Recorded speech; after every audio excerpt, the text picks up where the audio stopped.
Ben Jagt's going to have a huge game, isn't he? The Yacht Club's going to be a popular place for the Minnesota offense tonight.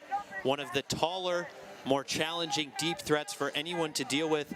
I'm not sure that anyone on Pittsburgh matches up with him perfectly, perhaps Christian Pitts, but this is going to be a huge opportunity for Yacht. Wyatt Meckler. And into the end zone. Yacht didn't do a whole lot on that first point, except catch the score to punctuate it.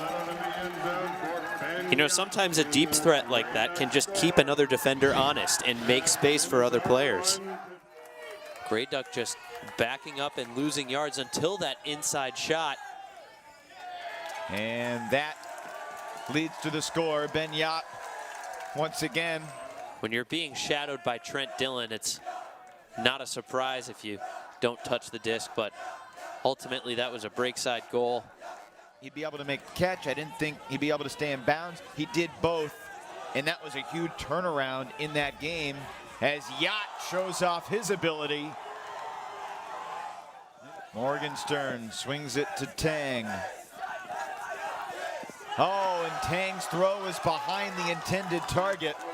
He was looking for Ing, and Jagt got a piece of it, and Jagt taking off.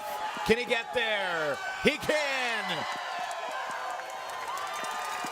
Jagt took off right after that turnover, and I don't think Ing was quite expecting it. You see here, they're even, and Ing turns his hips to go with him on that in cut, and that's just the separation that Jagt needed.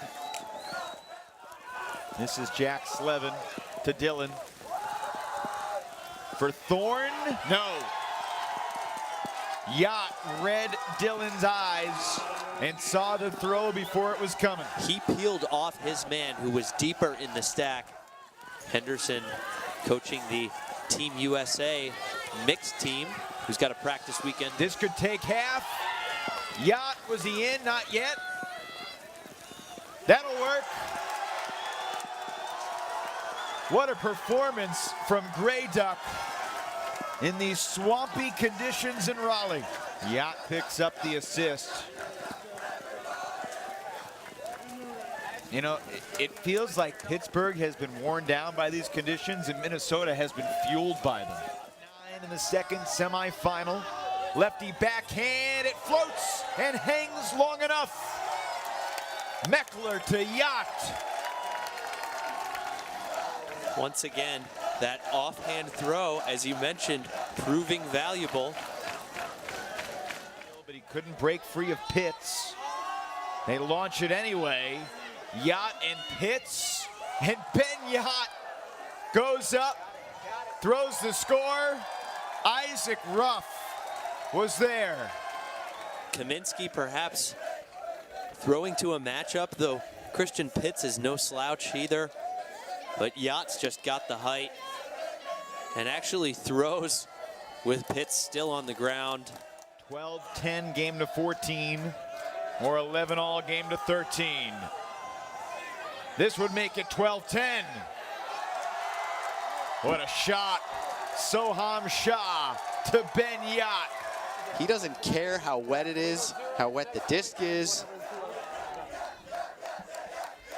He's just throwing to a matchup, and a well-executed throw at that. Christian Pitts never had a chance. How does it feel?